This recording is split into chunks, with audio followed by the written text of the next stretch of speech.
할렐루야. 아침 7시에 찾아가는 하나님의 말씀입니다. 오늘도 어제와 같이 사무엘하 17장 14절 말씀 보도록 하겠습니다. 압살롬과 온 이스라엘 사람들이 이르되 아렉 사람 후세의 계략은 아히도벨의 계략보다 낫다 하니 이는 여호와께서 압살롬에게 화를 내려고 하사 아히도벨의 좋은 계략을 물리치라고 명령하셨음이더라. 아멘. 어제와 더불어서 사무엘하 17장을 가지고 은혜를 나누고자 합니다. 어제의 내용을 잠깐 상기해 보면은 압살롬의 반란으로 인하여서 다윗이 황급하게 도망을 가게 됩니다. 근데 다윗에게는 이제 책사가 있었는데 그 중에 한 사람인 아히도벨이 배반을 하여서 압살롬에게 갑니다. 이 아히도벨이라고 하는 사람은 그 책략으로 말하면 이스라엘의 최고다. 삼국지에 보면 유비라고 하는 사람은 덕장이고 그 덕장이라고 하는 사람은 원래 그 머리와 지혜가 부족해서 군사들을 쓰지 않습니까? 그 책략가들을 제갈량이라고 하는 책략가를 삼고초려를 해서 데리고 옵니다. 그리고 그가 하는 말대로 하여서 유비가 거의 삼국을 통일할 뻔도 하죠. 그것과 마찬가지로 이스라엘에게도 이 압살롬에게 아히도벨이 가담을 하여서 그의 반역을 거의 성공을 시킵니다. 근데 이 다윗에게 있는 후세라고 하는 사람도 위장으로 압살롬 편이 되어서 그 압살롬의 계략을 다 무너뜨리고 다윗을 다시 왕권으로 세우는 일을 하죠. 어제도 배운 것처럼 아히도벨이라고 하는 사람은 지금 그 다윗이 반란으로 인하여 커다란 내상을 입고 주위에 따르는 사람들도 당황을 하였던 이때에 다윗을 쫓아가서 치면은 능히 다윗을 제압하고 압살롬이 왕이 될 것이고 모든 이스라엘 사람들이 왕이 죽는 것을 보고 따를 것입니다. 왕과 모든 대신들이 좋게 여겼단 말입니다.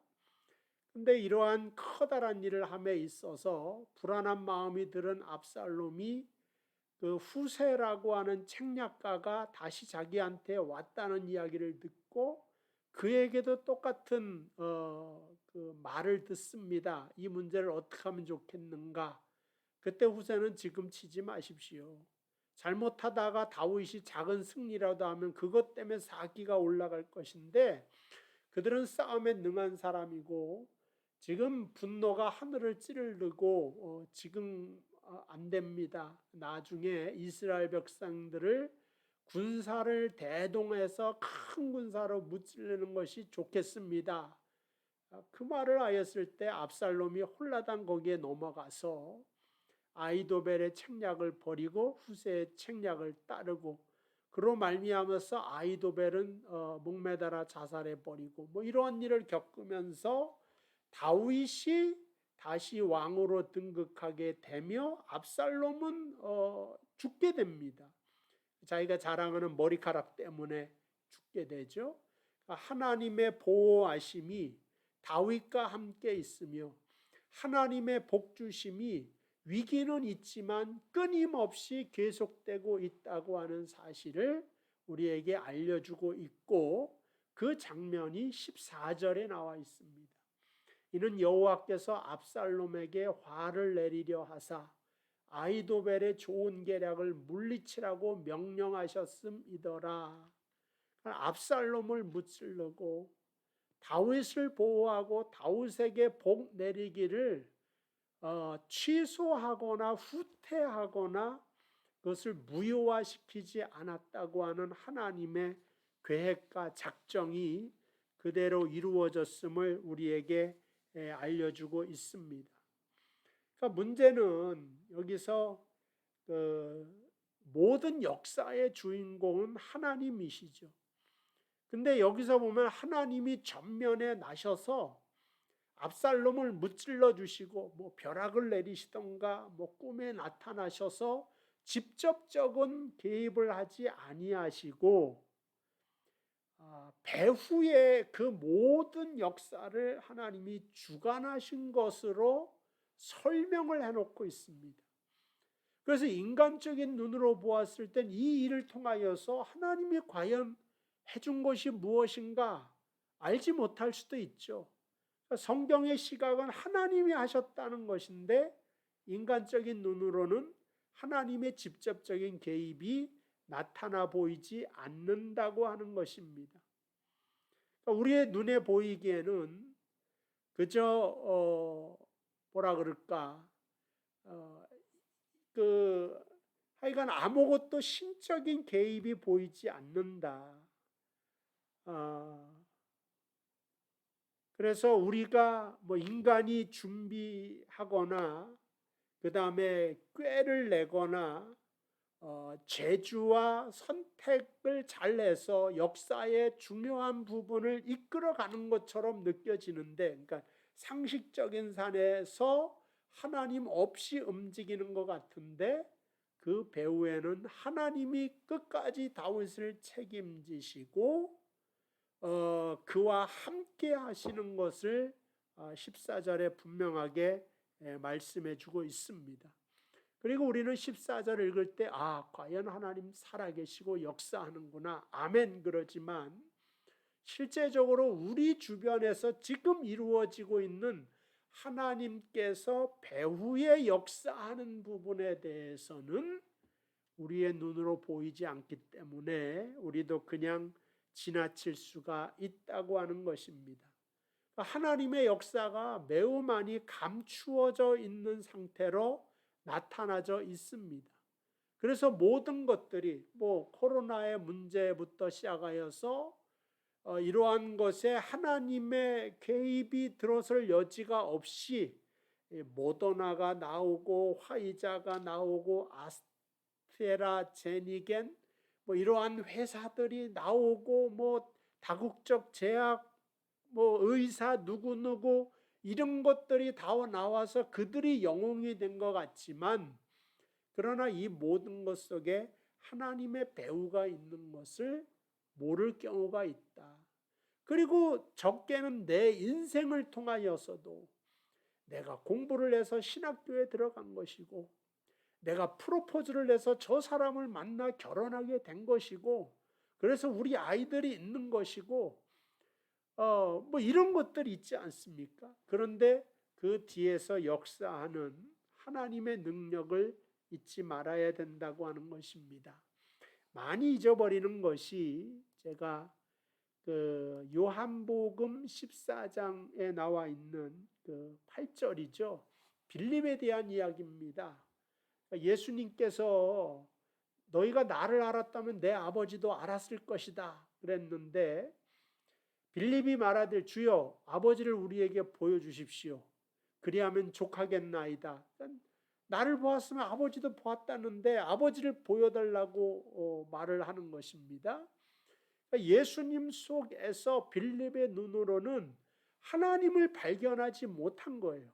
주님은 나를 봤으면 아버지를 봤다고 했는데 빌립의 눈 안에는 그 전능하신 신적인 능력으로 하여간 세상을 창조하시고, 더 나아가서 사실은 실제적으로 그 당시에 실제적인 정치 세력인 군사 세력인 로마를 무찌르는 그런 어떠한 것들을 주님의 속에서 발견하기를 원했는데, 그게 사실은 빌립의 눈에 보이지 않아서 이러한 질문을 하게 됩니다.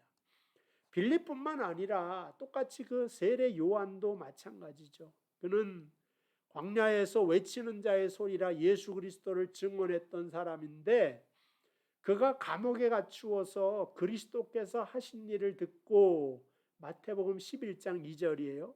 감옥에 갇히긴 갇혔는데 예수님에 대한 소문이 세례 요한에게는 의심이 들어요. 그래서 3절에 예수께 여짜오되 오실 그이가 당신 이오니이까, 그러니까 당신이 정말 하나님께서 보내신 메시아가 맞습니까? 아니면 다른 사람을 기다려야 됩니까? 솔직히 말씀해 주세요. 그 말을 하고 있지 않습니까? 요한조차도 이 빌립과 같은 마음을 가지고 있단 말이죠. 예수를 증언했음에도 불구하고, 보았음에도 불구하고, 보라, 하나님의 어린 양이라고 하면서 예수 그리스도를 가리켰음에도 불구하고 예수님에 대한 이야기를 옥에서 듣고 정말 하나님이 보내신 자가 맞나, 그런 말을 하게 되는 것입니다. 그 당시에는 그럴 수밖에 없어요. 일제시대 때 하나님이 보내신 구원자 누굽니까?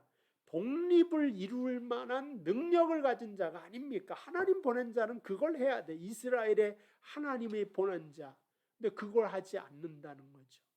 그러니까 자신의 기대와는 다르게 하나님의 모습이 나타나는데, 그거는 죄와 사망의 사슬 속에 갇혀져 있는 인간을 구원하고 해방하는 것이지, 로마의 정치 세력에 잡혀 있는 이스라엘 해방이 하나님의 목적과 뜻이 아니었기 때문에 그렇습니다. 그래서 예수님께서 맹인이 보며, 못 걷는 사람이 걸으며, 나병한 자가 깨끗함을 받으며, 못 듣는 자가 들으며, 죽은 자가 살아나며, 가난한 자에게 복음이 전파된다 하라, 이 말이 그 말이거든요.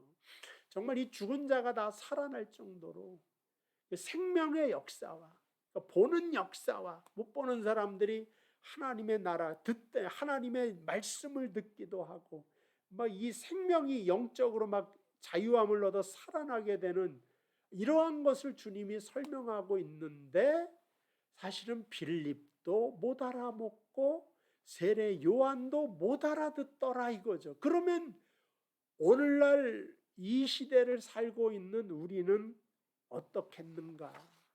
과연 우리는 지금 하나님을 보고 있습니까? 아니면 보지 못하는 가운데 살고 있을 것입니까?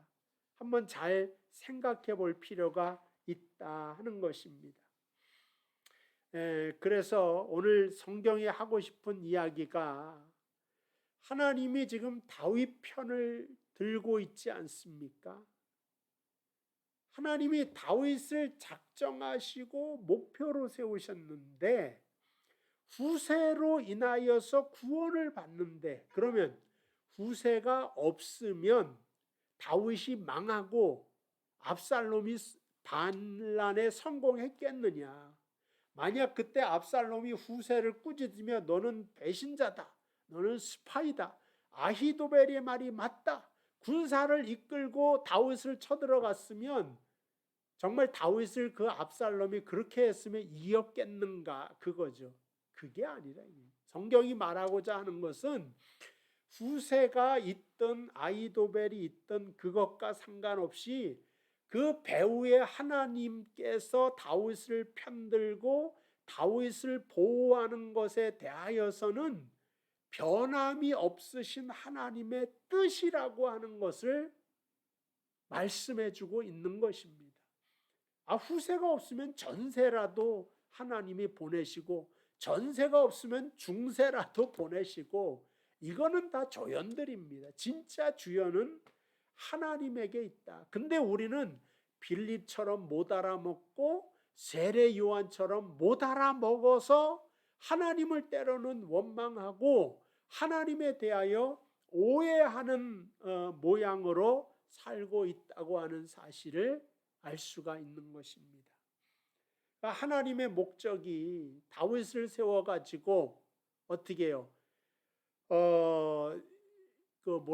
성전을 세워달라고 하시거나, 아니면 내 아들의 길을 잘 닦아 놓으시거나, 사실은 이것이 목적이 아니라 그건 나중의 문제고, 다윗에게 복을 주시며 그를 구원받게 하시며 하나님의 사람으로 더 성숙하고 멋진 근사한 믿음의 사람으로 만들어내서 그 믿음 안에서의 풍성하고 행복한 삶을 사는 것이 하나님께서 다윗을 향한 목적이라고 하는 것입니다. 우리는 대부분 하나님의 기준에 따라서 보면 수준 미달이죠. 우리가 신앙 고백을 사도신경을 외우고 주기도문을 하면서 예수의 이름으로 기도를 하지만 대부분 보면 세속적인 기도를 하고, 저부터도 우리 아들 딸들 잘 보살펴 주시고 건강하게 해주시고 우리 교회 잘 되게 해주시고 그거부터 나가지 세계 평화를 위해서 사실은 간절히 기도하는 것 같지는 않습니다. 그러니까 다분히 저의 중심적이고 더 아주 그 냉정하게 말하면 좀 더 이기적인 기도를 할 수밖에 없는 게 제 수준인 걸 알고 있습니다. 그런데 저는 실망하지 않습니다. 왜냐? 하나님이 왜 기도가 이것뿐이고 믿음이 없냐 이렇게 꾸지람해 주시는 것이 아니라, 오늘 다윗을 편들었던 하나님이 부족하잖아요. 범죄 저지르고 아주 그 뭐라 그럴까, 우리야 충성스러운 부하를 쳐 죽이고 그의 아내를 취하는, 이게 잘했다고 하는 것도 아닙니다. 이것으로 인하여 다윗이 치러야 될 굉장한 그 징계도 있었고 그 대가도 있었음을 우리는 알아야 됩니다. 그런데 궁극적으로는 그것으로 인하여 다윗 왕을 선택하신 하나님의 계획과 구원하심과 그에게 복 주심이 약화되지 않고 그대로 연결되어서 그를 이끌어 갔듯이, 오늘 나 자신을 바라보면서 우리를 바라보면서 우리의 부족함으로 인하여서 하나님께서 그 사랑의 커다란 풍성함을, 그 하늘나라의 풍성함을 우리에게 주시는 것을 아까워하지 않을 것이다.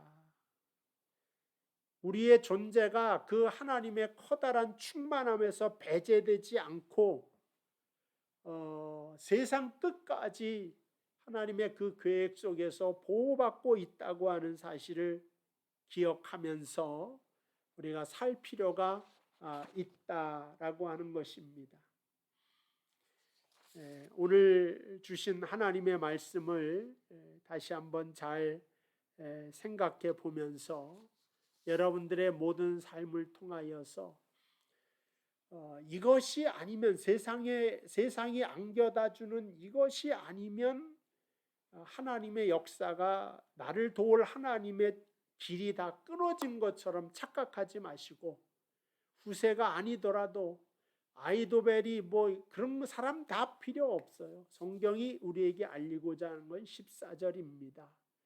나는 압살롬을 패배하게 하시고 다윗을 선택하게 하신, 그러니까 또다시 베드로전서 2장 9절에 있는 것처럼 너희는 택하신 족속이고 왕같은 제사장이고 그의 소유된 백성이라고 하는 이 복에서 저하고 여러분들이 누리고 있는 은혜가 무엇인지를 알고 그 은혜에 감사하며 그 은혜 안에서 뛰놀 수 있는 저와 여러분들 되시기를 주님의 이름으로 축복을 드립니다.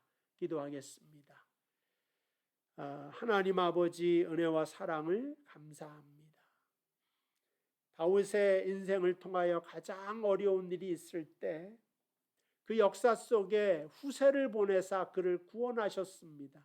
그러나 하나님은 후세 때문에 다윗이 구원된 것이 아니라 하나님으로 인하여 그 다윗의 구원이 이루어지며 그가 다시 왕이 되며 예수 그리스도의 그 조상으로 쓰임받게 된 것을 알 수가 있습니다. 오늘 우리에게도 허락하신 하나님의 은혜가 이와 같이 충만하게 우리 가운데 넘치는 것을 기억하면서 영적인 자신감을 가지고 앞서서 달려나갈 수 있는 저희들 되도록 인도하여 주옵소서. 예수님의 이름으로 기도하옵나이다. 아멘. 감사합니다. 오늘도 주님 안에서 승리하시길 바라고 내일 이 시간에 또 뵙도록 하겠습니다.